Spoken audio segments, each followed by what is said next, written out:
और मेरे प्यारे बच्चे गुड आफ्टरनून, राधे राधे, जय श्री राम। तो मेरे प्यारे बच्चे कैसे हैं आप सब? जल्दी से क्लास से जुड़ जाइए और फिर प्यारे बच्चों क्लास को शुरू किया जाए।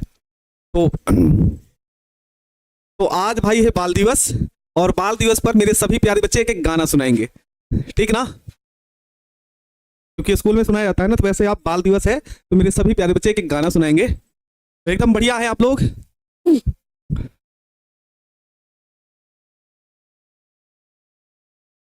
चलिए सभी लोग खुश रहिए, मस्त रहिए, स्वस्थ रहिए और अच्छे तरीके से भाई पढ़ाई करते रहिए। चलो भाई एक बार सभी प्यारे बच्चे जुड़ जाओ, और मेरे साथ प्यारे बच्चे जुड़ चुके हैं। सौरभ कुमार, अखिलेश कुमार, नीतीश कुमार, शाहिद अफरीदी, अमन कुमार, रॉकी कुमार, नीतीश कुमार, गौरव कुमार, श्वेता सिंह, निधि कक्कर, अरविंद कुमार, अभिषेक कुमार, दिलकुश, टिंकू कुमार, समीर आलम। मेरे सभी प्यारे बच्चों को भाई गुड आफ्टरनून है। हाँ, और सभी लोग एक एक गाना सुनाएंगे लेकिन क्लास खत्म होने के बाद,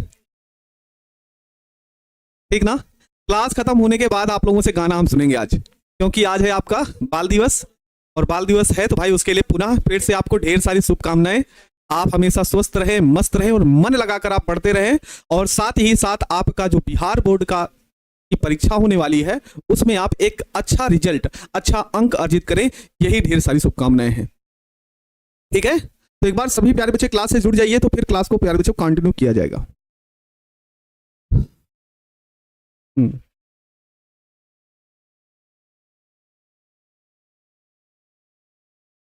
बाल दिवस पर 2 घंटा क्लास हो जाए, 1.5 घंटा का क्लास लेते हैं, आधा घंटा और बढ़ा देंगे, और क्या चाहिए। लेकिन नहीं, चलिए क्लास को हम शुरू करते हैं प्यारे बच्चे।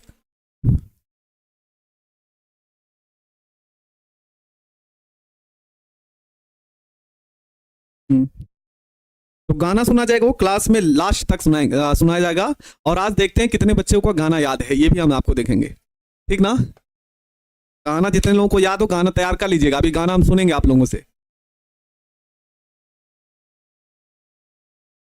ठीक ना?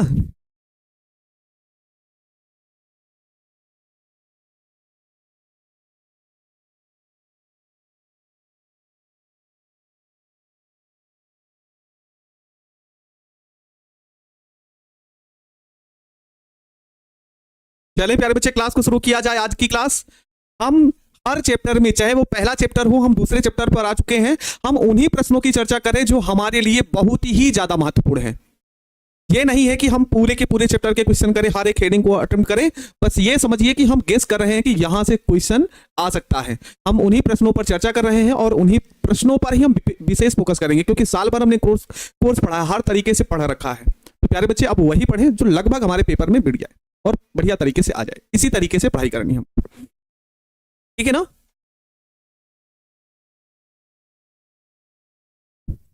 तो एक बार सभी प्यारे बच्चे क्लास से जुड़ जाइए और फिर क्लास को प्यारे बच्चे कंटिन्यू किया जाएगा, ठीक ना? अच्छा सर, आपसे गिफ्ट चाहिए, बोलिए ना आप लोग क्या गिफ्ट चाहते हैं? चलिए बताइए आप लोग क्या गिफ्ट चाहते हैं, कौन सा गिफ्ट चाहिए?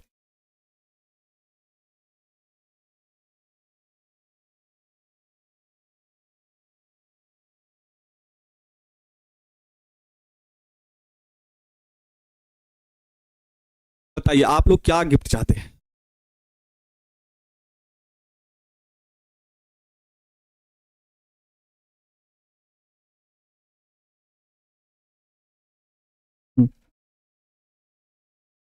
अच्छा सर टॉफी चाहिए, ठीक है, टॉफी खिला देंगे आप लोगों को भाई,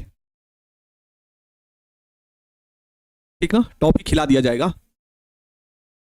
सबकी अलग अलग डिमांड है भाई।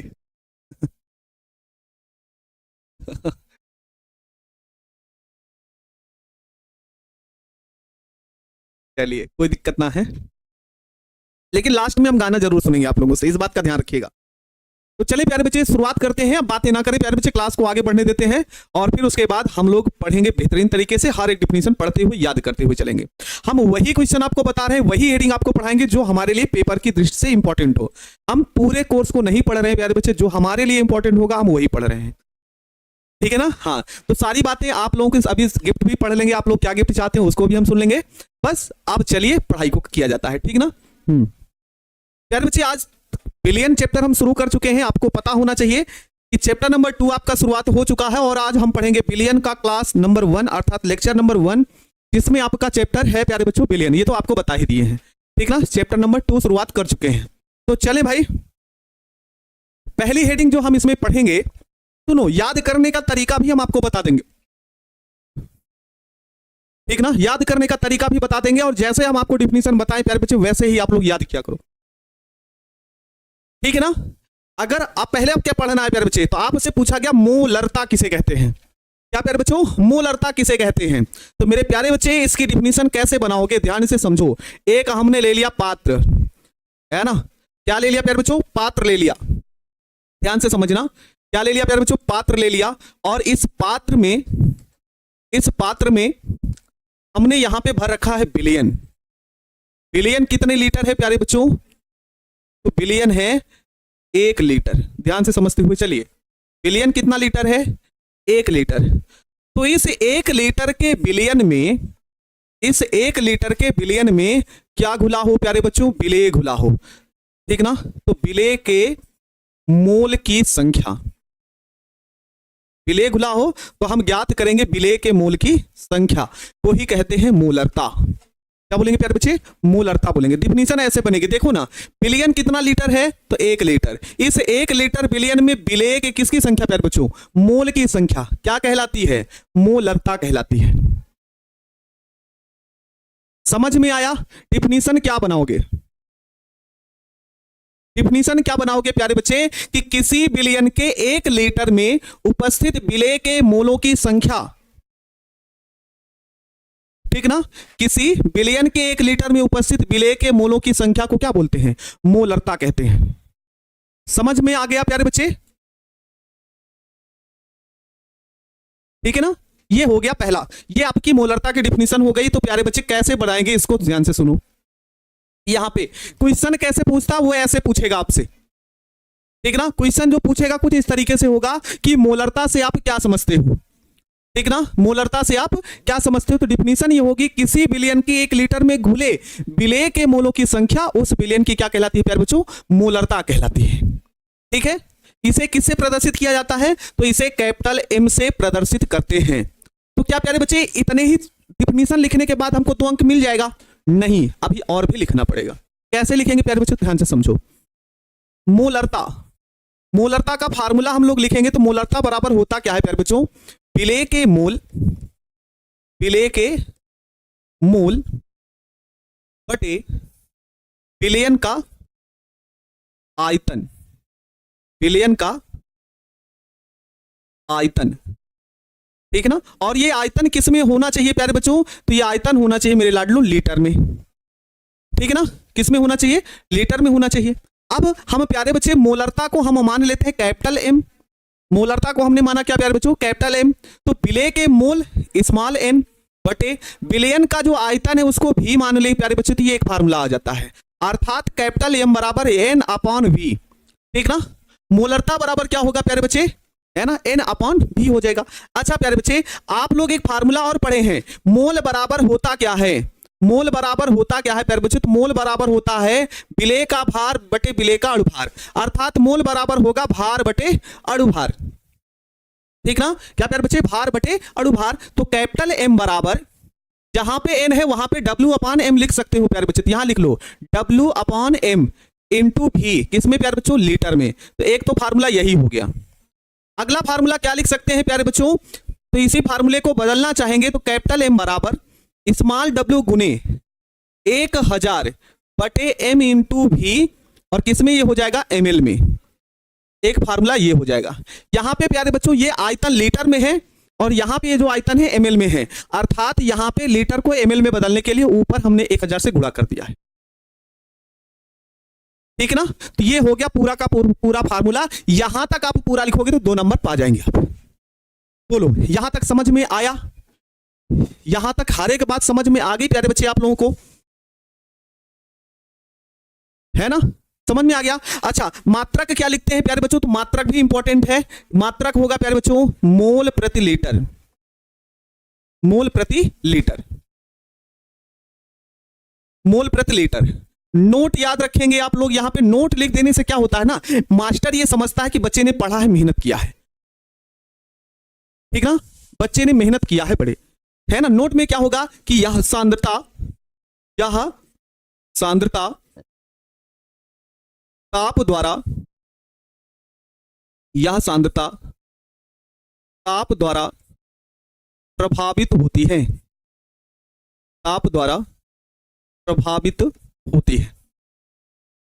बस ये याद रखना है।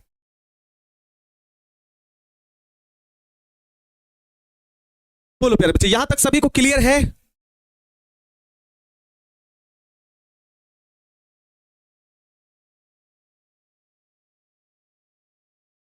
बोलो प्यारे बच्चे, यहां तक क्लियर है ना सभी को?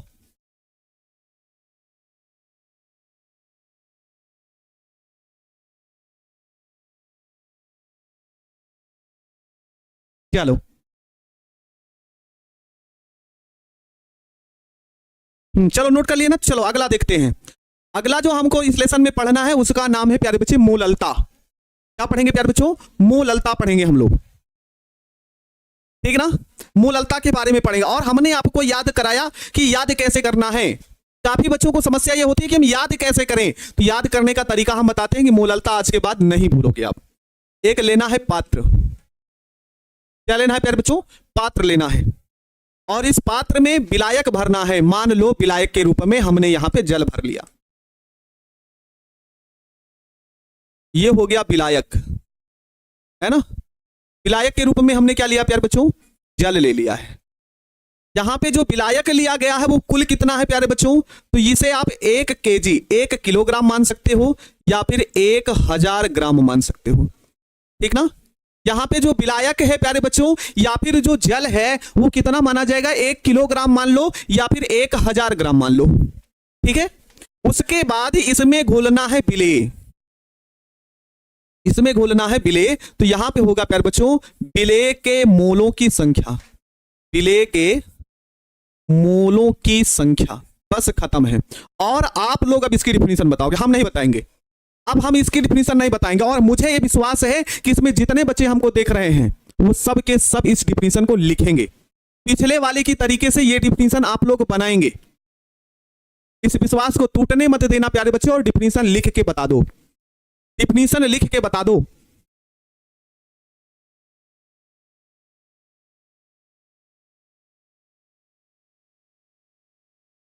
बता दो लाडले क्या होगा।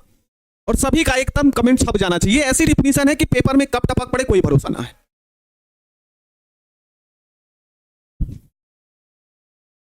चलो ठीक है। क्या है प्यारे बच्चे इसकी डिफिनीशन?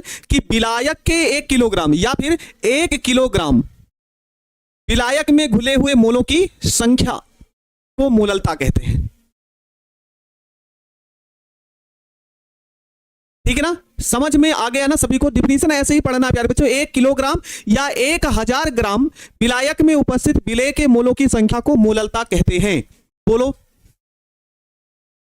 समझ में आया प्यारे बच्चे? यहां पे बिलियन नहीं होगा, विलायक होगा। इस बात को आप ध्यान रखोगे।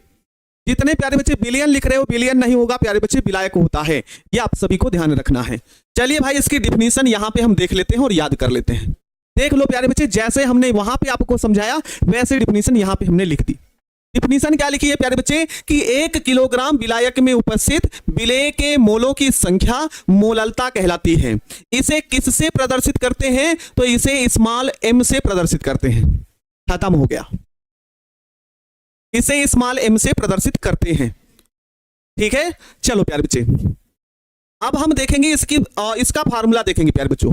तो मूललता बराबर मेरे प्यारे बच्चे, है ना, ये बात दिल से बोल रहे हैं आप लोगों के लिए, है ना, ये बात दिल से बोल रहे हैं। इस बात को ध्यान रखना प्यारे बच्चे कि हर एक पॉइंट को आप समझते हुए मन लगाकर पढ़ते रहना बढ़िया तरीके से। जैसे आपको समझा रहे वैसे बातों को समझते हुए चलो, मजा आएगा आपको समझने में, है ना। और ये दिल से है, दिल से आवाज निकल रही है कि हम चाहते हैं कि जितने भी बच्चे मुझसे पढ़ रहे हैं एक दिन इतना अच्छा रिजल्ट लाकर आए और हमसे मिले, और एक बार आपका नाम हो, आपके घर वालों का नाम हो, और आपके घर वालों के नाम के साथ साथ हम लोगों का भी नाम हो। ये चाहते हैं। और ये चाहते हैं कि प्यारे बच्चे आप ये वादा हमसे करिए कि मन लगाकर आप पढ़ेंगे, ठीक ना। और मुझे विश्वास है कि जहां पे मेहनत की जाती है, जहां पे आपके भरोसे को और जहां सपने को बुनने का हम लोग कोशिश करते हैं, उस पर भी आप लोग खड़ा उतरेंगे, आप लोग भी मन लगाकर मेहनत करेंगे।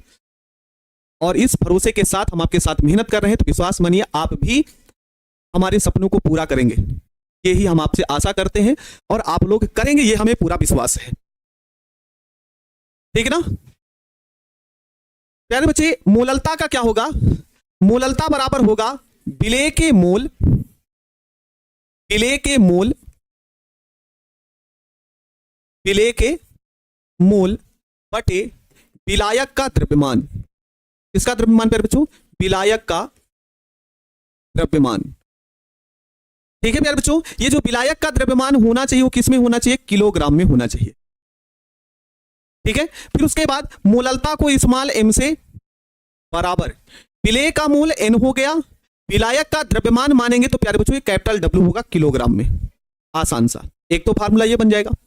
उसके बाद अगला जो फार्मूला होगा प्यारे बच्चे, क्योंकि आप लोगों ने पढ़ रखा है मोल बराबर भार बटे अणुभार, तो मेरे प्यारे बच्चे जहां मोल है n वहां पे लिख सकते हैं small w upon small m लिख सकते हैं। तो स्मॉल m बराबर है ना n के स्थान पर small w upon m into capital W kilogram में। ठीक है, एक तो फार्मूला ये बन जाएगा। अब प्यारे बच्चे करना क्या है कि यहां पे जो कैपिटल W है उसको ग्राम में बदलना है, तो m बराबर स्मॉल w गुणे 1000 बटे स्मॉल m गुणे कैपिटल W, और ये हो जाएगा किसमें प्यारे बच्चों? ग्राम में। तो ये आपके फार्मूले हो गए, इसको आप लोग याद रखेंगे। ठीक ना, इसको सभी प्यारे बच्चे याद रखेंगे। ठीक, चलिए भैया अब आगे क्या है, इसका मात्रक पूछता है, तो मात्रक भी याद रखेंगे आप लोग, मोल प्रति किलोग्राम। क्या होगा प्यारे बच्चों? मोल प्रति किलोग्राम। अच्छा, नोट में आपको याद रखना है, यहां पे एक लाइन नोट में क्या याद रखेंगे प्यारे बच्चों कि यह सांद्रता ताप द्वारा प्रभावित नहीं होती है,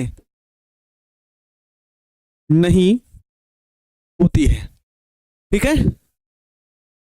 चलो बताओ, यहां तक सभी को क्लियर है? यहां तक सभी को क्लियर है प्यारे बच्चे? हाँ चलो भाई, यहां तक सभी को क्लियर है तो आगे बढ़ते हैं हम लोग। अगली सांद्रता है प्यारे बच्चों मोल प्रभाज। ठीक ना, क्या बोलेंगे? अगला टॉपिक मोल प्रभाज, और इस मोल प्रभाज को प्यारे बच्चे आपसे बोल सकता है मोल अंश, है ना, नाम दोनों एक ही है। मोल प्रभाज भी बोल सकता है और मोल अंश भी कह सकता है। ठीक है ना, अब देखिएगा मोल अंश किसे कहते हैं। सुनो प्यारे बच्चे, कैसे लिखेंगे, डिफिनीशन इसकी कैसे बनाएंगे आप लोग। ये आपका पात्र हो गया, और इस पात्र में हम भरेंगे प्यारे बच्चों बिलियन। क्या भरा जाएगा? यहां पे बिलियन भरा गया।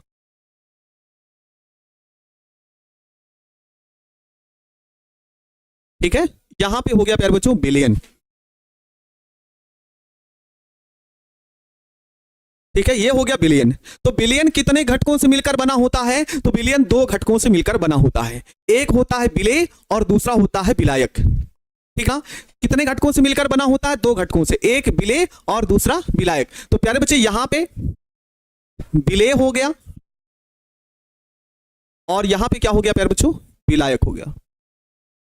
सॉरी, ये आपका हो जाएगा विलेय और विलायक, क्योंकि आप जानते हैं कि जो बिलियन मिलकर बना होता है प्यारे बच्चों, बिलियन याद रख लेना इस लाइन को, बिलियन किससे होता है? तो बिलियन मिला होता है विलेय और विलायक से,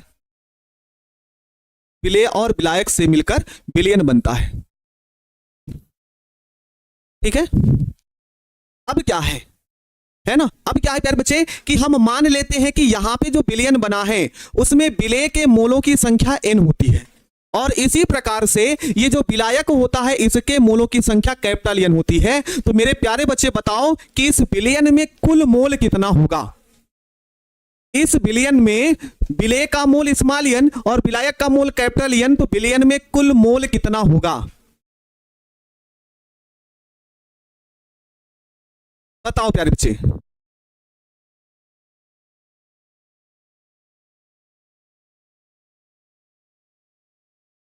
कितना होगा, n प्लस कैपिटल N होगा। वाह मेरे प्यारे बच्चे, समझ तो गए, समझ तो गए आप लोग। अब देखना, सुनना, है ना, सुनना प्यारे बच्चे, इसका फार्मूला कैसे बनाओगे, है ना। काफी बच्चों को फार्मूले में दिक्कत होती है, तो फार्मूला कैसे बनाओगे सुनो।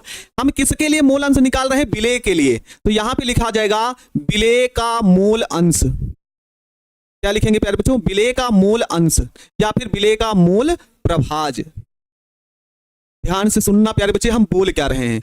मोल अंश को हम x से प्रदर्शित कर रहे हैं, लेकिन मोल अंश किसका निकाल रहे हैं, विलेय का, इसलिए हमने मान लिया x1। अब ध्यान से सुनना, फार्मूला बनेगा कैसे, कैसे बनेगा, ध्यान से समझो। बात किसकी कर रहे हैं प्यारे बच्चों, विलेय की बात कर रहे हैं। किसकी बात कर रहे हैं, विलेय का मूल अंश की बात कर रहे हैं। तो विलेय का मूल कितना है, तो n है, तो हमने लिखा यहां पे स्मॉल n। विलेय का मूल, विलेय के मूल अंश की बात कर रहे हैं और विलेय का मूल कितना है, तो स्मॉल n है, ठीक है ना। फिर प्यारे बच्चे बटे कुल मूल लिख देना, कितना लिख देना प्यारे बच्चे, कुल मूल, और कुल मूल है n प्लस कैपिटल N, ये आपका हो गया। उसके बाद बात करेंगे प्यारे बच्चे इसी प्रकार से विलायक का मूल प्रभाज।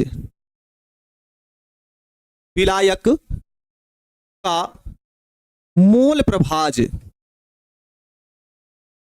मूल प्रभाज ये हो जाएगा प्यारे बच्चों x2 बराबर कितना। अब किसकी बात कर रहा है, विलायक, विलायक का मूल कितना है, कैपिटल N, बटे कुल मूल कितना है प्यारे बच्चों, n प्लस कैपिटल N। हाँ देखो प्यारे बच्चे, यहां पे सिर्फ इतने लॉजिक समझना है आपको, क्या भैया, कि अगर विलेय का मूल कहेगा, विलेय का मूल अंश कहेगा, तो ऊपर विलेय का मूल रहेगा बटे कुल मूल रहेगा। विलायक का मूल प्रभाज कहता है, तो प्यारे बच्चे ऊपर विलायक का मूल रहेगा बटे कुल मूल रहेगा, बस खत्म। यही है डिफिनीशन, यही है फार्मूला। डिफिनीशन क्या बनाओगे प्यारे बच्चों, किसी विलयन में, है ना, किसी विलयन में विलेय या विलायक के मूल, ध्यान से सुन लो, डिफिनीशन बोल क्या रहे हैं, किसी विलयन में विलेय या विलायक के मूल तथा विलयन में उपस्थित कुल मूल का अनुपात मूल अंश कहलाता है। समझ में आया, अभी याद कर लो दिमाग में, ठीक है। अब यहां पे देखो, इसकी डिफिनीशन यहां पे लिखी है प्यारे बच्चे, ठीक है। क्या लिखे हैं, क्वेश्चन ये पूछा गया है आपसे कि मोल प्रभाज की व्याख्या कीजिए। क्वेश्चन जो पूछा गया है वो पूछा गया मूल अंश की क्या करिए, मूल प्रभाज की व्याख्या करिए। तो क्या है प्यारे बच्चे, किसी विलयन में विलेय या विलायक के मोलों की संख्या तथा विलयन में उपस्थित कुल मोलों की संख्या का क्या प्यारे बच्चों, अनुपात मूल प्रभाज कहलाता है। और इसे किससे प्रदर्शित किया जाता है, तो इसे x से प्रदर्शित किया जाता है। बोलो प्यारे बच्चे, लिख लेंगे यहां से, हाँ लिख लेंगे ना। और ये वाला फार्मूला इसी में ऐड कर लीजिएगा, डिफिनीशन तो लिख लीजिएगा वहां से, और ये वाला फार्मूला लिख लीजिएगा। अच्छा हम लिख देते हैं, 1 मिनट लगेगा, लिख देते हैं, नहीं तो आप लोग भूल जाएंगे। लिखेंगे कैसे, सुनो मेरी तरीके से लिखना। माना किसी विलयन में, किसी विलयन में विलेय व विलायक के मूल, विलेय व विलायक के मूल क्रमशः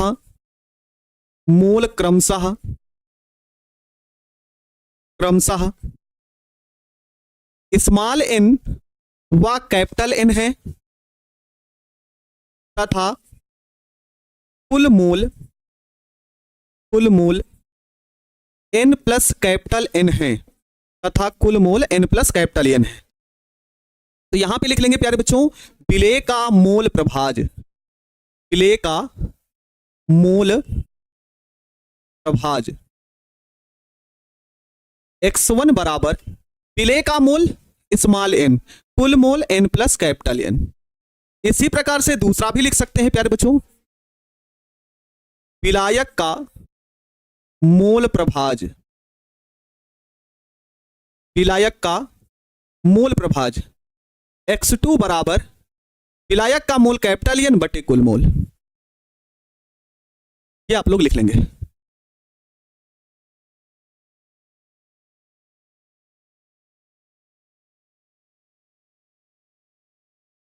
ठीक है। अब आगे देखो यार बच्चे, आपसे कहेगा, एक नोट यहां पे लिख लेना आप लोग, किसी विलयन के प्रत्येक घटक प्रत्येक घटक के मोल प्रभाज का योग, के मोल प्रभाज का योग, चलो बताओ कितना होता है, आप लोग बताइए कितना होता है। जवाब आपसे पूछते हैं, आप बताओ कि किसी विलयन के प्रत्येक घटक का मोल अंश का योग कितना होता है, बताइए। हाँ कितना होता है प्यारे बच्चों, 1 होता है, यहां पे आप लोग लिख लेंगे 1 होता है, ठीक है। ठीक है ना, ये लाइन याद रखना आप लोग, इंपॉर्टेंट बन सकता है कि किसी विलयन के प्रत्येक घटक का जो मूल अंश का योग होता है वो कितना होता है प्यारे बच्चों, 1 होता है। चलिए भाई हम लोग आगे अब देखते हैं, आगे हम देखते हैं, और अगला जो नियम है वह है प्यारे बच्चों हेनरी का नियम। इंपॉर्टेंट है, इस बात को ध्यान रखिएगा, है ना। इसको प्राथमिकता देंगे हम इस साल के लिए, है ना, इस साल के लिए हम कुछ प्राथमिकता इस नियम के लिए हम दे सकते हैं, हेनरी के नियम की, इसलिए आप लोग इसको ध्यान से समझिएगा आप लोग।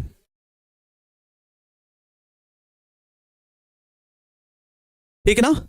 अगला जो नियम है प्यारे बच्चे, पिक्चर नहीं बनाना, जो भी चित्र बनाते हैं पात्र वो बना सकते हो लेकिन बनाना नहीं है पेपर में, ठीक ना, वो सिर्फ आपको समझाने के लिए बना रहे हैं। अब देखो, है ना, हेनरी का नियम आपको पढ़ना है। अब हेनरी का नियम है क्या वो आप लोग बताते हैं, ठीक ना। कैसे बनाना है सुनो, हमने सोडा वाटर बनानी है प्यारे बच्चे। सोडा वाटर जानते हैं आप लोग, सोडा वाटर पी जानते होंगे, नहीं जानते होंगे तो शीतल पेय पदार्थ जानते होंगे। अभी इसको समझाएंगे ना, तुरंत समझ जाएंगे आप लोग। शीतल पेय पदार्थ, अब शीतल पेय पदार्थ में कौन कौन से पदार्थ आते हैं आप जानते हैं, है ना, कौन कौन से क्या आते हैं प्यारे बच्चों, पदार्थ आते हैं। सोडा वाटर में एक दो चीजों का, गैसों का मिश्रण होता है, एक तो H2O होता है और दूसरा प्यारे बच्चों CO2 होता है। शीतल पेय पदार्थ में जैसे कोल्ड ड्रिंक्स लेते हैं आप लोग, ठीक ना, कोल्ड ड्रिंक्स, कोल्ड ड्रिंक्स बनाई कैसे जाती है अगर आप ये समझ लो ना प्यारे बच्चे, तो हेनरी का नियम समझ में आ गया। और हमको लगता है कि आप लोग कोल्ड ड्रिंक्स का नाम सुन लिए होंगे अथवा शीतल पेय पदार्थ का नाम सुने हो, तो आप लोग नाम देना शुरू कर दिए, सर ये ऐसे आ गया, है ना। हाँ हमको पता है कि आप हमसे ज्यादा जानते हैं, लेकिन प्यारे बच्चे हम हेनरी का नियम पढ़ा रहे हैं और आपके मन में आएगा सर जी ये बताइए ना कि शीतल पेय पदार्थ का, कोल्ड ड्रिंक्स का, सोडा वाटर का क्या मतलब है ना, क्या मतलब हो सकता है ऐसा। तो हो सकता है भैया, काफी ऐसी चीजें हैं जो हेनरी के नियम पर आधारित हैं। हमारे शरीर का जो फेफड़ा है प्यारे बच्चों वो भी हेनरी नियम पर आधारित है, हेनरी नियम के आधार पर कार्य करता है। तो वैसे प्यारे बच्चे सोडा वाटर या शीतल जो पेय पदार्थ होते हैं वह भी हेनरी के नियम पर आधारित होते हैं। तो ध्यान से समझ लो और हेनरी का नियम समाप्त करते हैं। देखो सुनो, हमको मान लो प्यारे बच्चे सोडा वाटर बनानी है, शीतल पेय पदार्थ बनाना है, तो बनता कैसे है। हमने एक ले ली बोतल, हमने क्या ली प्यारे बच्चों, बोतल ले ली, ये हो गया बोतल, ठीक है, बोतल हो गया।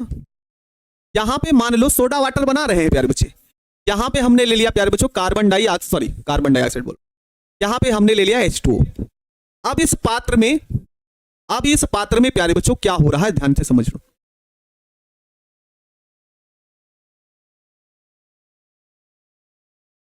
ये आपका आ गया दाब मापी, ऐसे समझ लो, चित्र बना देते हैं दाब मापी,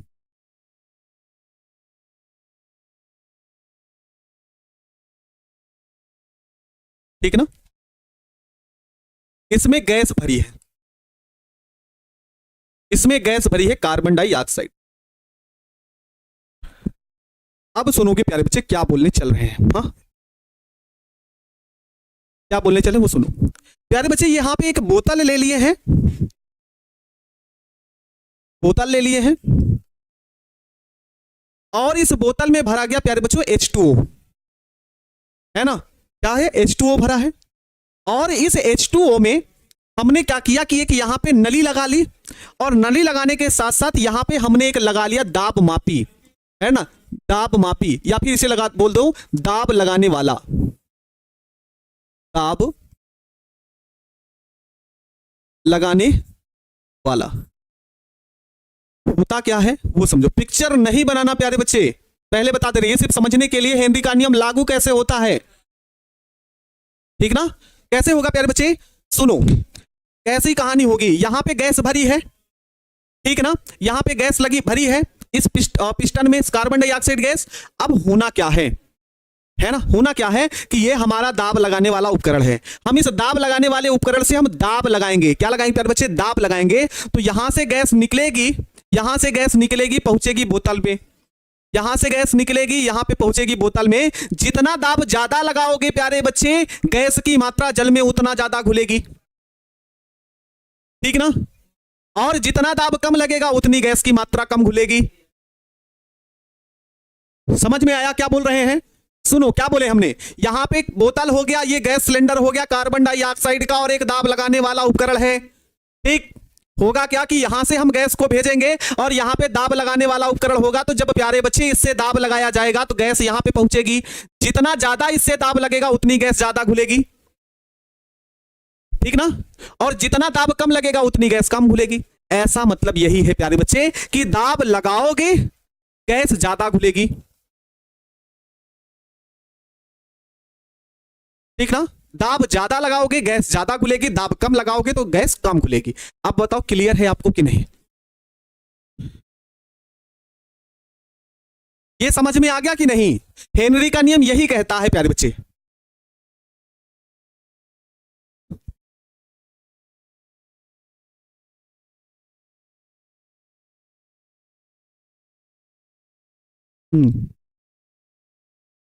चलो समझ गए ना। तो अब इसकी डिफिनीशन देख लेते हैं प्यारे बच्चे, होगा क्या, है ना।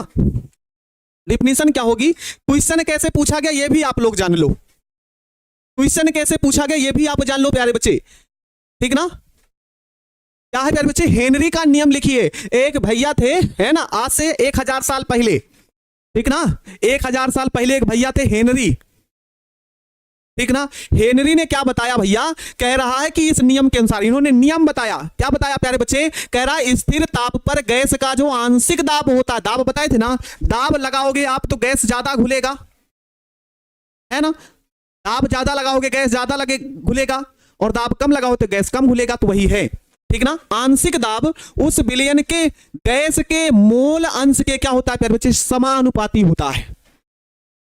किसके समानुपाती, मोल अंश के क्या होता है प्यारे बच्चों, समानुपाती होता है। ये लाइन याद रखना, बहुत छोटी सी लाइन है, ठीक ना। स्थिर दाब पर गैस का आंशिक दाब। अच्छा, इस नियम के अनुसार ये थोड़ा सा गड़बड़ हो गया है।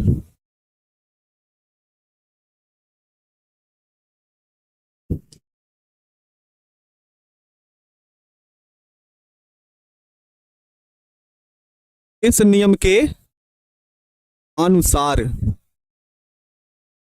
ठीक है ना, इस नियम के अनुसार स्थिर ताप पर गैस का आंशिक दाब उस विलयन में मोल अंश के क्या होता है प्यारे बच्चों, समानुपाती होता है, ठीक है भैया। तो प्यारे बच्चे क्या होगा इसका फार्मूला, क्योंकि फार्मूला भी क्वेश्चन पूछ सकता है। तो यहां पे हम लिखेंगे आंशिक दाब, आंशिक दाब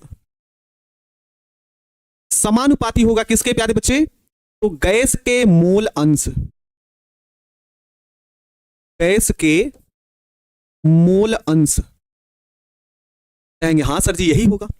प्यारे बच्चों हम जानते हैं कि गैस का जो आंशिक दाब मान लेते हैं P समानुपाती होगा गैस का मोल अंश। मोल अंश को हम प्रदर्शित करते हैं प्यारे बच्चों X से,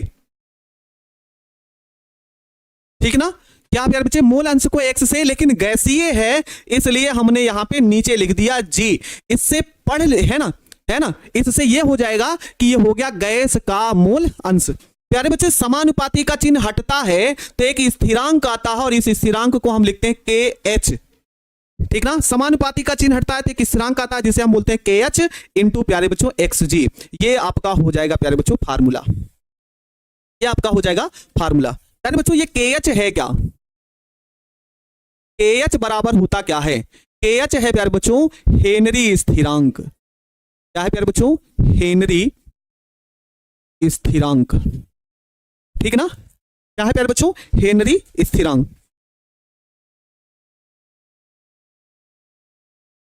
ठीक है। ये आपको ध्यान रखना, KH बराबर क्या होगा, हेनरी स्थिरांक होता है प्यारे बच्चे। अच्छा यहां से क्वेश्चन और पूछ सकता है, ठीक ना, यहां पे है ना हेनरी स्थिरांक, इसका मान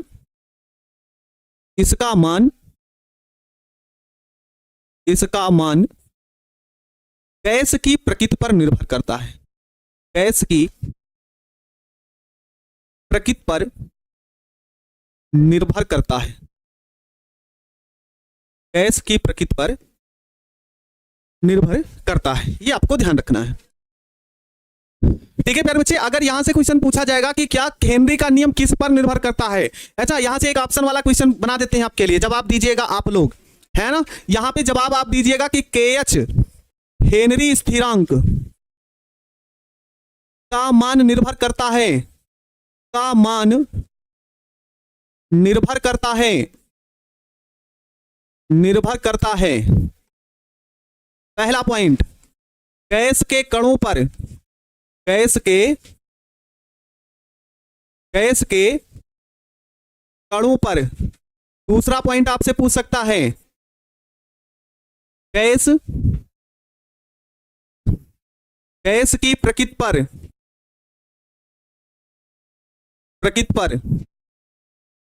है ना। तीसरा ऑप्शन पूछ सकता है ना, कौन, कणों व प्रकृति दोनों पर, कणों व प्रकृति दोनों पर, है ना। और चौथा ऑप्शन देता है सभी पर, सभी पर। चलो जवाब दे दो प्यारे बच्चे, आप जवाब दे दो क्या होगा। तो हेनरी का जो मान होता है, हेनरी स्थिरांक होता है प्यारे बच्चों, वो गैस की प्रकृति पर निर्भर करता है। ठीक ना, समझ गए ना क्वेश्चन। यहां से ऑब्जेक्टिव पूछ सकता है, क्या होगा प्यारे बच्चों, गैस की प्रकृति पर निर्भर करता है। ठीक है ना लाड लो। हाँ चलो अब आगे देखते हैं हम लोग। इसी में देखिए एक पॉइंट और आपको याद रखना, नोट।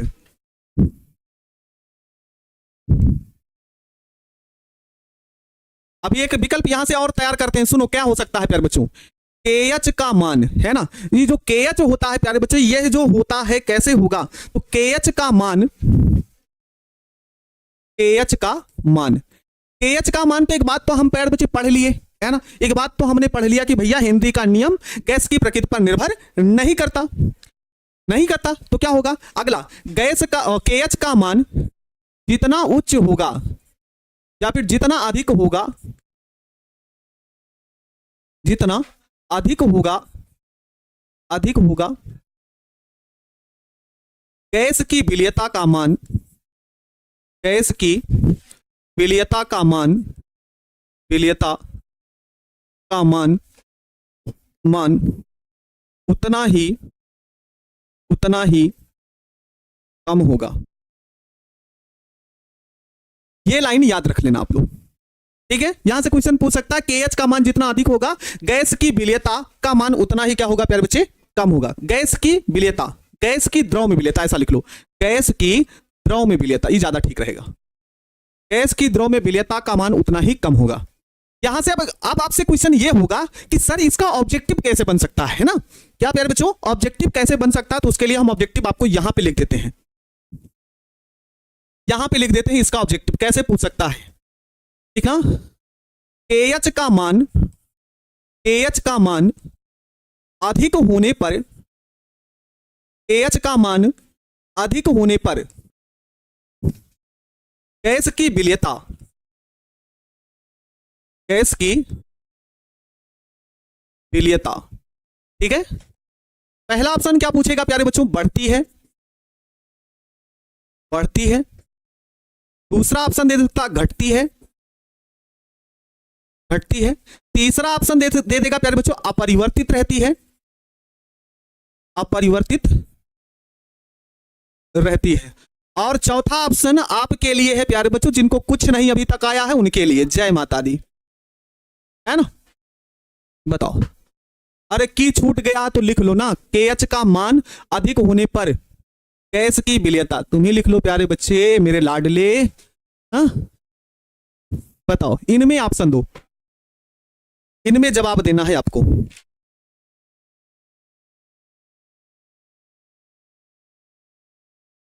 है ना, किसी का तो ऐसा नहीं है आंख मूंदने वाला, है ना, आंख मूंदने वाला तो ऑप्शन नहीं आया कि आंख मूंदिए, नहीं आ रहा आंख मूंदिए, बोलिए जय माता दी। किसी का ऐसा तो ऑप्शन नहीं आया।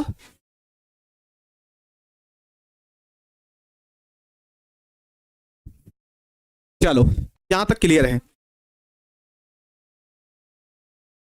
ठीक है, ग्राफ बना लेंगे बस। यहां पे क्या बनाएंगे प्यारे बच्चों? ग्राफ। यहां पे ग्राफ भी आपको प्यारे बच्चे बनाना है, ठीक ना? यहां पे क्या बना लीजिएगा? ग्राफ बना लेंगे। देखो ग्राफ कैसे बनेगा। ग्राफ यहां पे हो गया प्यारे बच्चों आंशिक दाब या दाब, और ये मूल अंश। क्या प्यारे बच्चों? मूल अंश। मेरी बात समझो, है ना? कैसे ग्राफ बनेगा प्यारे बच्चों? तो कह रहा है कि भैया जितना दाब लगेगा उतनी गैस की मात्रा ज्यादा बनेगी, है ना? जितना दाब ज्यादा लगेगा गैस की मात्रा उतनी घुलेगी, और जितना दाब कम लगेगा उतनी गैस की मात्रा कम घुलेगी। तो जब समानुपाती का ऐसे सिंबल आए, है ना, जब समानुपाती का सिंबल आए तो एक सीधी रेखा हम खींच देते हैं प्यारे बच्चे, ठीक ना? एक ऐसे सीधी रेखा हम प्यारे बच्चों ऐसे खींच देते हैं, तो बनके तैयार हो गया ग्राफ आपका, बस। ठीक ना? यहां तक आपको क्लियर हो गया हो तो बताइए प्यारे बच्चे, हम लोग आगे बढ़ते हैं।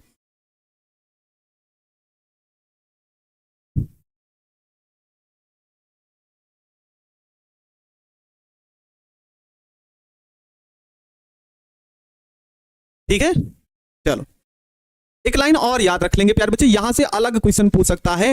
हेनरी नियम की सीमाएं लिखिए। हेनरी नियम की सीमाएं लिखिए। एक प्रश्न है प्यारे बच्चों, हेनरी नियम की सीमाएं लिखिए। हेनरी नियम की क्या लिखिए प्यारे बच्चों? सीमाएं लिखिए। उत्तर इसका क्या होगा? पहला पॉइंट, है ना? हेनरी नियम की क्या है प्यारे बच्चों? सीमाएं आपको लिखना है। तो पहला पॉइंट याद रख लेंगे प्यारे बच्चों, गैस का दाब, गैस का दाब बहुत बहुत अधिक नहीं होना चाहिए, बहुत अधिक नहीं होना चाहिए, नहीं होना चाहिए। पहली सीमा यही है प्यारे बच्चों कि जो गैस का दाब हो वो बहुत ज्यादा नहीं होना चाहिए, ठीक ना? और उसके बाद अगला पॉइंट होना चाहिए प्यारे बच्चों, 2 पॉइंट याद रखना, ताप स्थिर रहना चाहिए, ताप स्थिर होना चाहिए, ताप स्थिर होना चाहिए।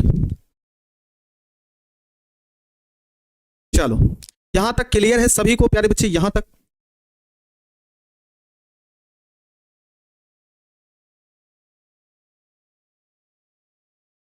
चलो यहां तक बताएंगे आप सब। क्या क्लियर है सभी प्यारे बच्चों को? यहां तक किसी प्रकार की समस्या, दिक्कत?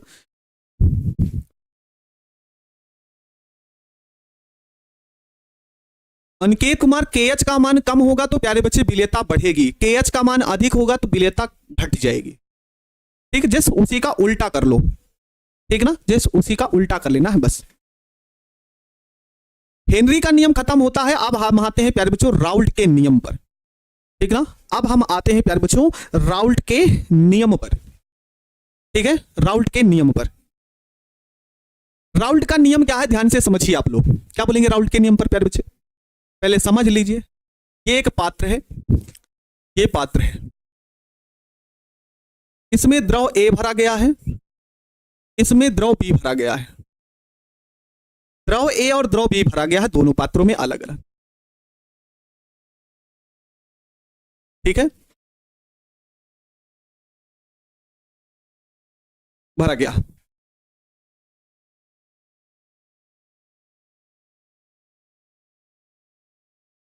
ठीक ना? राउल्ट का नियम क्या कहता है प्यारे बच्चे, उसके बारे में हम बात करेंगे।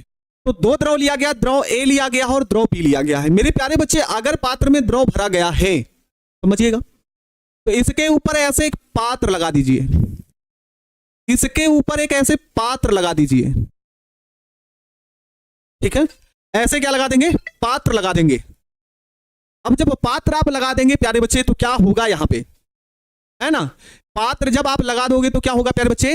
ये जब जल वाष्पित होगा, ये द्रव वाष्पित होगा, तो यहां पे ये दाब लगाएगा, यहां पे क्या लगाएगा प्यारे बच्चों? दाब लगाएगा, ठीक ना? ठीक है, फिर उसके बाद ये भी वाष्पित होगा तो यहां पे क्या लगाएगा? दाब लगाएगा। अब काफी बच्चे कहेंगे सर दाब कैसे लगाएगा? काफी बच्चों के मन में ये आएगा ना कि सर दाब कैसे लगाएगा, तो सुनो प्यारे बच्चे हम कह क्या रहे हैं। जैसे आप लोगों ने पानी गर्म किया होगा, है ना, पानी गर्म किए होंगे ना। पानी गर्म करते हैं तो जब हम पानी को गर्म करते हैं तो पानी जो पात्र होता है उसमें पानी रख देंगे, ठीक ना। और फिर क्या करते हैं प्यारे बच्चे, ऊपर हम एक, जब उसको गर्म करते हैं तो ऊपर एक पात्र भी रख देते हैं, एक ढक्कन टाइप में जिसे बोलते हैं, है ना, ढक्कन रख देंगे। जब गर्म होगा तो जो जल वाष्पित होगा, है ना, जो जल क्या होगा प्यारे बच्चे, वाष्पित होगा, वो क्या होगा, दाब लगेगा उसके ऊपर, जो वाष्प उठेगी, और जब वाष्प उठेगी तो ढक्कन हट जाता है। वो किस कारण होता है, वो दाब लगने के कारण होता है। किसके कारण होता है प्यारे बच्चे, दाब लगने के कारण होता है। तो वैसे प्यारे बच्चे द्रव ए है, ये वाष्पित होता है तो ऊपर दाब लगता है। द्रव बी जब उठता है, वाष्पित होता है तो ऊपर पात्र की सतह पर क्या लगता है, दाब लगता है। प्रेशर कुकर नहीं भैया, है ना, पात्र है ऊपर ढक्कन टाइप में लगा है। अब क्या कहानी है, कुछ आगे बताते हैं आपको। प्यारे बच्चे द्रव ए और द्रव बी को आपस में आप लोग मिला लो। द्रव ए और द्रव बी दोनों को आपस में हम क्या करते हैं प्यारे बच्चों, मिला लेते हैं, मिला लेते हैं। यहां पे अब आ गया दोनों एक साथ,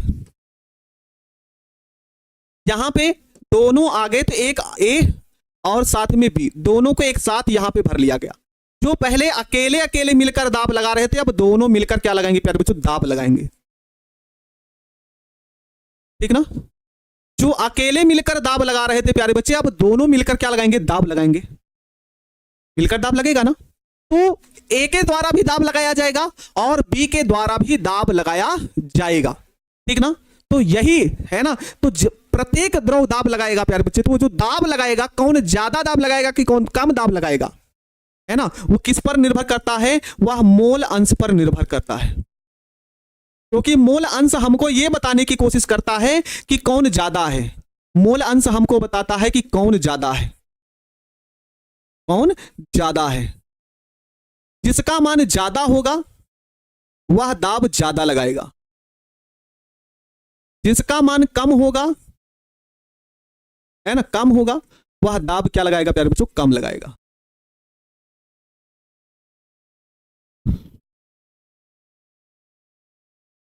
ठीक है ना।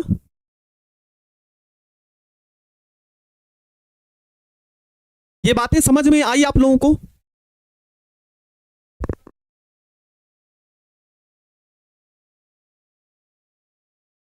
बोलो, ये बातें समझ में आई प्यारे बच्चे कि यहां पे द्रव ए दाब लगाता है, द्रव बी भी दाब लगाता है, दोनों दाब मिलकर लगाते हैं। जब यहां पे इन दोनों को एक साथ मिलाया गया तो ए भी दाब लगाएगा, बी भी दाब लगाएगा, लेकिन ज्यादा कौन दाब लगाएगा, वो उसकी मोल अंश पर निर्भर करता है। जिसका मोल अंश ज्यादा होगा वो दाब ज्यादा लगाएगा, जिसका मोल अंश कम होगा वह दाब कम लगाएगा। ये चित्र नहीं बनाना है, चित्र हम आपको समझाने के लिए बनाते हैं, डिफिनीशन ही लिखना है, ठीक है ना। सिर्फ डिफिनीशन ही लिखनी, ये चित्र नहीं बनाना है आपको।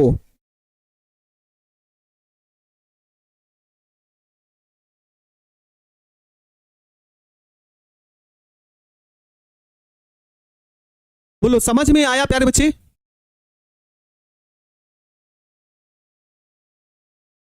ठीक है, समझ में आ गया ना। तो चलिए इसकी डिफिनीशन आप सब देख लीजिएगा। डिफिनीशन क्या होगी प्यारे बच्चे, ठीक है, डिफिनीशन क्या होगी प्यारे बच्चे वो समझते हैं। देखो प्यारे बच्चे, है ना,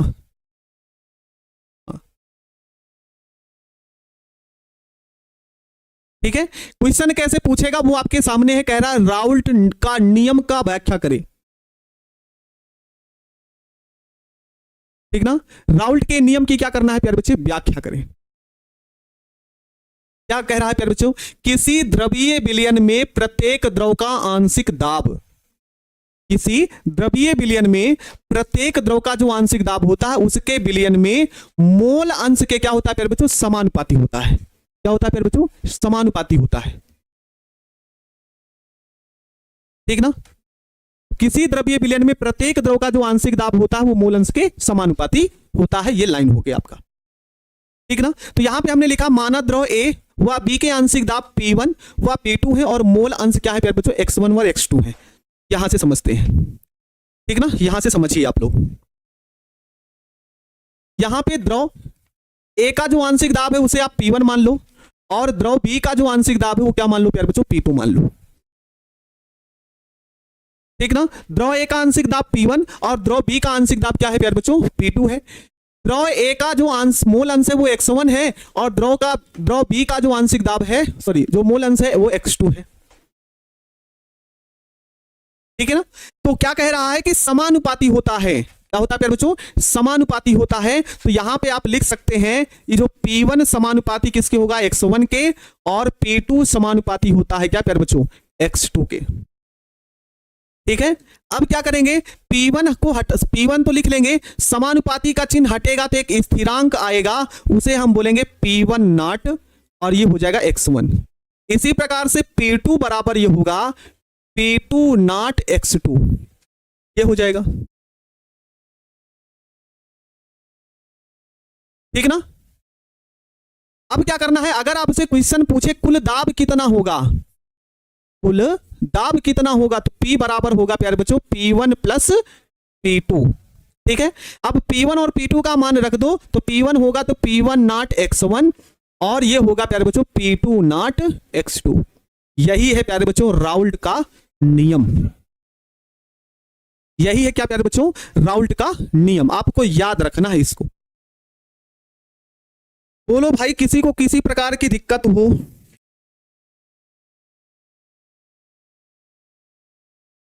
ये 2 नंबर का क्वेश्चन है। हाँ, ये हो गया राउल्ट का नियम प्यारे बच्चे। ठीक ना। चलिए, समझ गए कि नहीं, पहले ये बताइए आप लोग।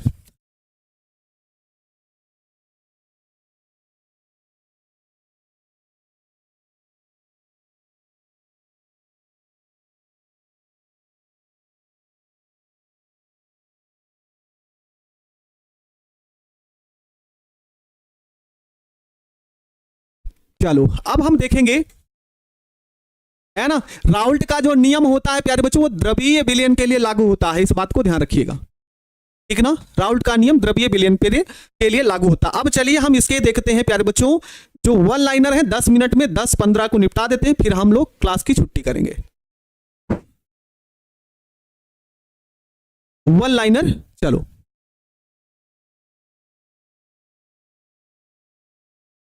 वन लाइनर शुरू करते हैं, मात्र 10 मिनट खत्म कर देंगे।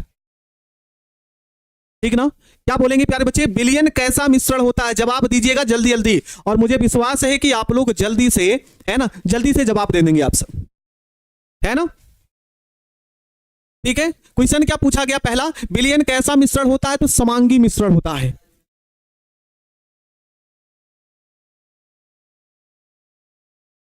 ठीक है। फिर उसके बाद क्या रहा, सोडा वाटर, है ना, ऐसे क्वेश्चन पूछ लेगा, सोडा वाटर है, सोडा वाटर है, और 4 ऑप्शन आपको दे देगा।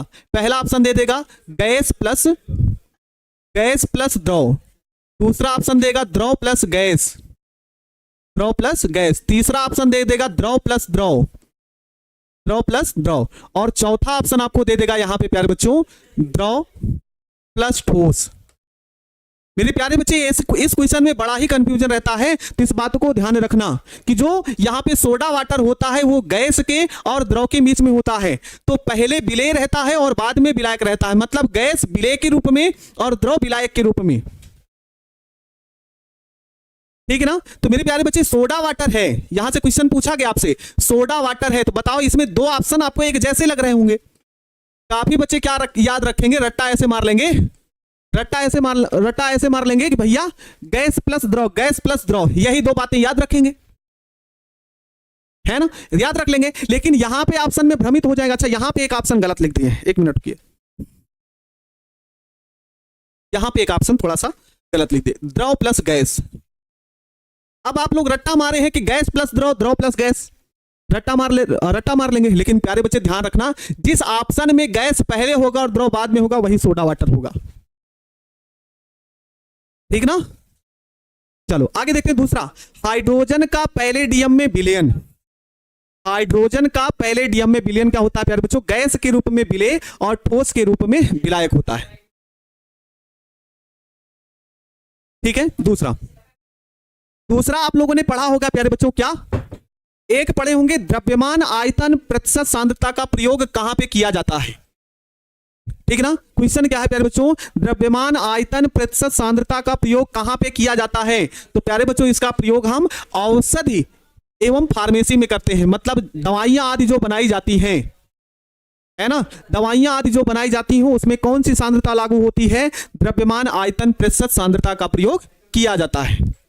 ठीक है। अगला क्वेश्चन, जल व वायुमंडल में प्रदूषकों की सांद्रता को प्रायः प्रदर्शित किया जाता है। मेरे प्यारे बच्चे, अगर अगला क्वेश्चन यहां से आपको ध्यान देना है कि अगर आपसे ये पूछे थे कि जो नदियां होती हैं, समुद्र होती है, वायुमंडल होते हैं, अगर वहां पर उसमें प्रदूषक अर्थात प्रदूषण बहुत ज्यादा हो गया हो और हमको उसको नापना हो कि भैया कितना प्रदूषण फैला है ना, कितना प्रदूषण फैला है, तो उसके लिए जो सांद्रता प्रयोग की जाती है उसे बोलते हैं पीपीएम। पीपीएम का मतलब होता है पार्ट प्रति मिलियन, है ना, या फिर बोला जाएगा माइक्रोग्राम, है ना, माइक्रोग्राम प्रति एमएल, है ना, माइक्रोग्राम प्रति एमएल या फिर पीपीएम पार्ट प्रति मिलियन, ऐसे याद रखना है। चलिए भाई हम आगे देखते हैं। प्यारे बच्चे, मोल अंश का उपयोग बिलियन के किस गुण से संबंधित होता है ना, मोल अंश जो होता है प्यारे बच्चों बिलियन के किस गुण से संबंधित होता है? तो मोल अंश का उपयोग बिलियन के किस गुण से संबंधित होता है? तो मोल अंश का उपयोग बिलियन के किस गुण से संबंधित होता है भैया? तो भौतिक गुण से संबंधित होता है। अगला क्वेश्चन क्या है प्यारे बच्चे, यहां पे कह रहा है कि 1 लीटर 1 क्यूबिक डेसीमीटर, ध्यान देना आप लोग, 1 लीटर को आप क्या लिख सकते हैं? 1 क्यूबिक डेसीमीटर। बिलियन में घुले मिले के मोलों की संख्या को क्या कहते हैं प्यारे बच्चों? मोलरता कहते हैं। अगला क्वेश्चन आपसे क्या पूछ रहा है, कह रहा है कि 1 किलोग्राम विलायक में उपस्थित विलेय की मोलों की संख्या को मोललता कहते हैं। ठीक है। फिर उसके बाद अगला क्वेश्चन है प्यारे बच्चों, ताप पर प्रभावित होने वाली सांद्रता, जो ताप द्वारा प्रभावित होती है उसे हम बोलते हैं मोलरता। क्या बोलते हैं प्यारे बच्चों? मोलरता। और ताप पर अप्रभावित होने वाली सांद्रता, देखो प्यारे बच्चे ऐसे क्वेश्चनों में हम लोगों को कंफ्यूजन बहुत ज्यादा रहता है कि भैया ताप द्वारा कौन प्रभावित होगा और कौन प्रभावित नहीं होगा, ठीक ना। तो ताप द्वारा प्रभावित होने वाली सांद्रता तो हम लिख चुके हैं कि मोलरता होती है। ऐसी कौन सी सांद्रता होती है जो ताप द्वारा प्रभावित नहीं होती? तो उसके बाद है 3 सांद्रताएं हैं प्यारे बच्चों, एक होता है द्रव्यमान प्रतिशत, एक होता है पीपीएम जिसे बोलते हैं पार्ट प्रति मिलियन, और एक होता है मोल अंश, और लास्ट है मोललता। यहां पे हमने आपको 4 सांद्रताएं लिखवाई हैं जहां पर ताप का पर कोई प्रभाव नहीं पड़ता, बाकी जो मोलरता है उस पर ताप का प्रभाव पड़ता है। ये आप लोग याद रखेंगे। अगला देखोगे प्यारे बच्चे, आगे देखिएगा आप लोग, आगे है प्यारे बच्चों, आपसे क्वेश्चन पूछेगा कि मोल अंश का इकाई या मात्रक बताइए। तो मोल अंश की प्यारे बच्चों कोई इकाई नहीं होती, ये आपको याद रखना है कि भैया मोल अंश की कोई इकाई नहीं होती है। ठीक है। उसके बाद आपसे क्वेश्चन पूछेगा मोललता की इकाई क्या होती है? तो ये होता है मोल प्रति किलोग्राम। मोलरता की क्या इकाई होती है? तो मोल प्रति लीटर होता है, ठीक है ना। अब आगे अगला क्वेश्चन क्या है प्यारे बच्चों कि ताप वृद्धि करने पर गैस की द्रव में विलेयता, ताप बढ़ाने पर गैस की द्रव में विलेयता क्या होती है? ताप बढ़ाने पर गैस की द्रव में विलेयता क्या हो जाती है प्यारे बच्चों? घटती है। सीधे लाइन क्वेश्चन पूछ देगा कि ताप वृद्धि करने पर गैस की द्रव में विलेयता पर क्या प्रभाव पड़ता है? घटता है कि बढ़ता है, या कोई प्रभाव नहीं पड़ता, या इनमें से कोई नहीं? तो आपका सही जवाब होगा प्यारे बच्चों क्या? घटती है।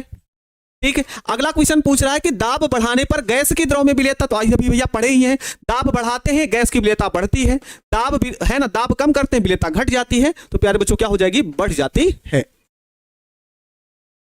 चलो यहां से देख लेते हैं हेनरी के नियम तक, क्योंकि हेनरी का नियम तक हम पढ़ चुके हो। ठीक है। अगला देखो क्या कह रहा है, हेनरी के नियम के अनुसार स्थिर ताप पर किसी गैस का जो आंशिक दाब P होता है उस विलयन में मोल अंश के क्या है ना, किसके समानुपाती होता है? ये क्वेश्चन पूछ रहा है। कह रहा है पीपीएम का मतलब होता है पार्ट प्रति मिलियन प्यारे बच्चे, है ना। अगला देखेंगे यहाँ पे हेनरी के नियम के अनुसार स्थिर ताप पर किसी गैस का जो आंशिक दाब है उस विलयन में गैस के समानुपाती होता है। किसके समानुपाती होता है? हेनरी का जो नियम है, जो आंशिक दाब है वो किसके समानुपाती होता है? तो मोल अंश के समानुपाती होता है। ठीक है प्यारे बच्चे। फिर उसके बाद KH का मान अधिक होने पर गैस की द्रव में विलेयता क्या होती है? अभी इस लाइन को लिखा है, तो KH का मान अधिक होने पर गैस की द्रव में विलेयता घटती है। और आगे क्या है प्यारे बच्चों? KH का मान ताप बढ़ाने पर क्या होता है? बढ़ता है। ये सीधे सीधे लाइनें हैं, ये क्वेश्चन आपसे पूछ सकता है। ठीक है। KH का मान ताप बढ़ाने पर क्या होता है प्यारे बच्चों? बढ़ता है। KH का मान किन गैसों के लिए अधिक होता है? ये भी क्वेश्चन पूछ सकता है कि KH का मान है ना, KH हेनरी स्थिरांक का मान ज्यादा प्राप्त करना है तो किन गैसों के लिए अधिक होता है? तो निम्न विलेयता वाली गैसें, है ना, जो जल में कम घुलनशील है, उन गैसों के लिए प्यारे बच्चों KH का मान अधिक होता है। अगला क्वेश्चन कह रहा है विलयन के कुल अणुसंख गुणधर्म कितने होते हैं? तो यहां से क्वेश्चन घुमा घुमा के ऐसे कान पकड़ता और घुमाता रहता है, ठीक ना। तो अणुसंख गुणधर्म कुल कितने होते हैं प्यारे बच्चों? 4 होते हैं, ठीक ना। अणुसंख गुणधर्म कितने होते हैं प्यारे बच्चों? 4 होते हैं। कौन कौन से? तो एक होता है परासरण दाब, दूसरा होता है वाष्प दाब का अपेक्षिक अवनमन, तीसरा होता है क्वथनांक में उन्नयन, और चौथा होता है हिमांक में अवनमन। ठीक है प्यारे बच्चे, तो ये आपका हो गया वन लाइनर जो कि आपके लिए इंपॉर्टेंट बन सकता है, ठीक ना। तो इसको मेहनत करके याद रखिए। इस अणुसंख गुणधर्म से कई सारे क्वेश्चन कई प्रकार से घुमा घुमा के पूछ लेता है, ठीक है प्यारे बच्चे। तो ये आप लोग याद रख लीजिएगा, और जो बचा है शेष कल हम लोग पढ़ेंगे आप आगे। हाँ चलो, है ना, गाना सुना दो एक, सभी लोग गाना सुना दो, फिर उसके बाद जाओ आप लोग, है ना, क्योंकि आप लोग शुरुआत में कहे थे कि हाँ भाई गाना सुनाएंगे हम लोग।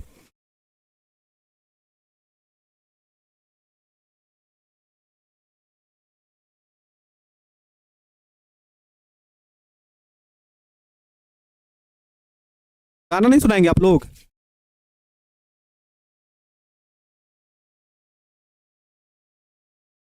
लिखिए ना गाना भाई, हम देखेंगे।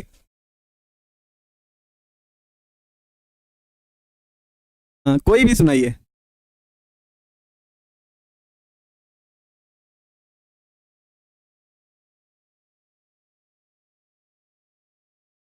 जो गाना आता वही सुनाओ तुम लोग।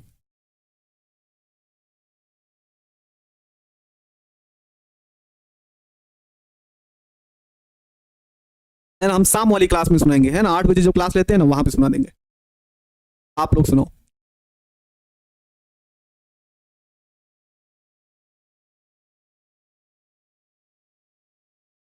चलिए अच्छा, है ना, तो शाम को गाना सुनाते हैं आप लोगों को। तो चलो प्यारे बच्चे, क्लास कैसा लगा आज का?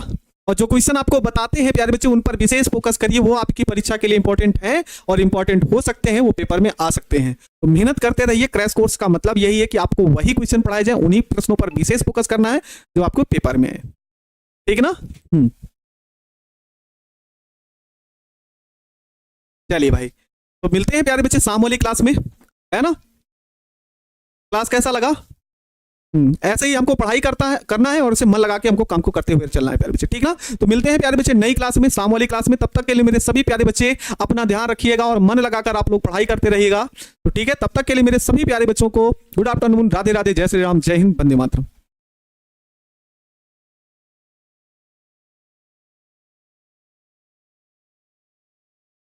जय हिंद।